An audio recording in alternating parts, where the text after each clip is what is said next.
Hi, my name is Dorte Evelyn. I'm a JWAAD teacher and also a tutor on the accredited JWAAD courses. In this video, I want to go over some advanced technique for vertical figures of 8.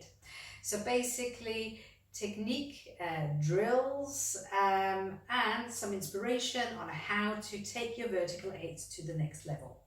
This is not a beginner's video, so if you're still trying to nail down the technique, then please go back and revisit some of the other video tutorials that cover that.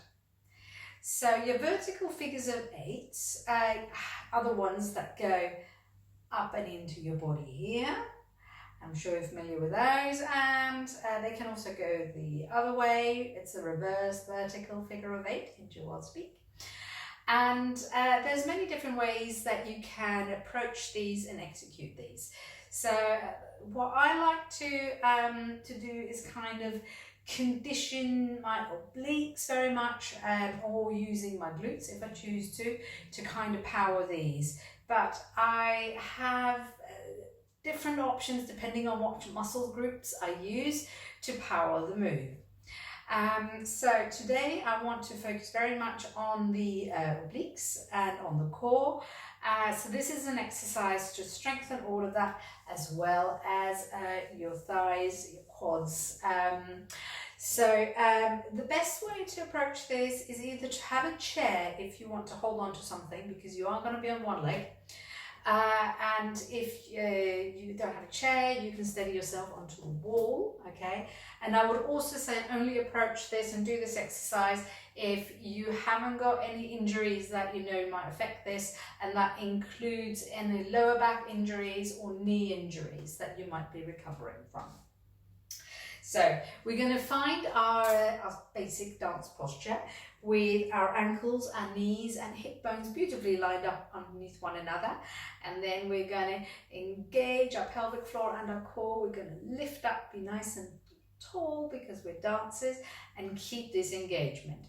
Now I'm going to shift my weight over to one leg now, and I'm going to prepare to do a vertical figure of 8. We'll start with actually doing a circle on this hip. You can bring your toe in, okay, and then what I want to focus on is creating kind of with the hip bone here, the bony bit in here, and you can feel it.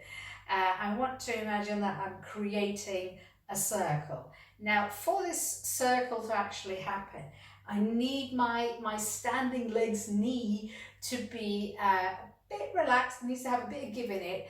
And if you just look at that knee, you will notice that it is actually moving, because I'm trying to isolate the movement in my lower body. So I'm just doing a circle down here. I can repeat the same exercise on the other leg. So just swapping my feet over, but don't forget to kind of put yourself back into your default dance posture here. And same thing here, I can make that lovely circle, which kind of goes out and back under, up and around, and it just keeps circling on that hip with the supporting leg doing exactly that, supporting it. Okay, so you can keep it here if you want to, and you're still building up strength. And again, it's very fair to hold on to a wall on this, or you can exercise both hips and turn it. Instead of just having a one hip circle then doing the other, you can actually get your vertical figure of 8 on here. So for that purpose, still shift your weight over. Make sure you're attacking under. My foot is further in because my balance point has now shifted. My point of gravity has kind of come over. So I'm going to relax my standing knee. I am supporting myself still with more of my foot on the other. And I'm going to do a vertical figure of 8. Now, depending on how far you want to take this, you can either think of doing a big circle here and a small one on the standing leg, or you can try and get them roughly even sized, okay? And then as you build up your strength on this, you can take the standing leg, only be on the standing leg, and take your supporting foot off the floor. So same thing on the other side. So I'm getting my posture, my foundation right first of all, and then I can do my vertical 8 across the hips, so not just a circle now, but all the way across. And if I wanted to, I can take my supporting foot off and just do the vertical 8 here. So let's try that with a tiny bit of music and just kind of get our flow for that. And feel free to either follow me, do it in your own little time. Again, it's absolutely fair to hold on to something if you want to. Ideally something you know that's not going to move. So walls are always good. And I said, if you feel that you're starting to get tired, then have a break. You can have a nice little wobbly shimmy, relax, and then resume again. So let's find some music.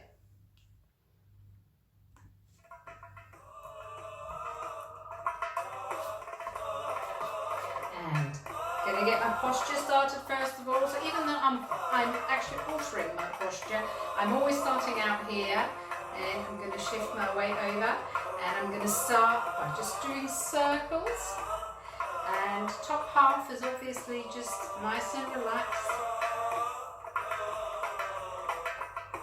I can take it across, and if I wanted to, I can take my supporting foot off.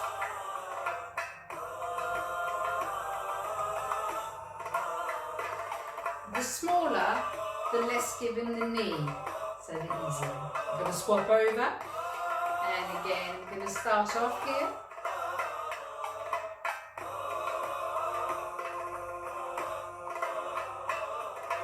Incorporating both hips. And if on my standing leg I just want to do a small circle, my leg is straighter and it can be easier to balance as well.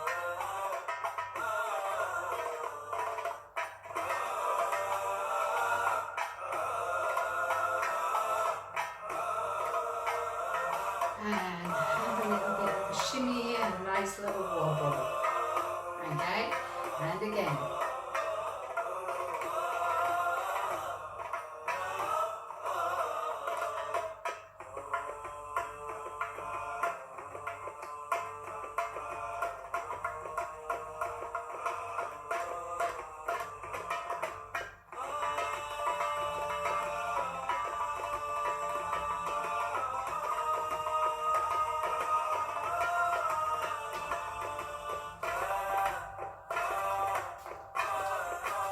And finally, once you feel you gain that strength in your core and your obliques, you might find that actually doing a shimmy on your vertical figure of 8s becomes easy.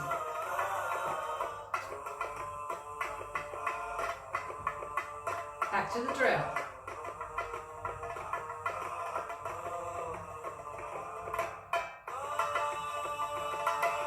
I'm going to swap my legs.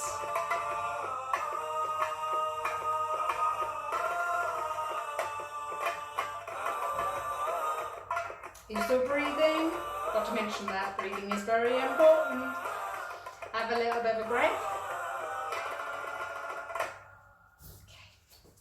So as you build up your strength, both in your core and obviously in your legs, you'll probably notice that it becomes easier to do your vertical 8s with the shimmy layered on top. And that is basically because by now you've conditioned especially your core up here to kind of do the move for you, and you can have the shimmy in your legs, so to speak.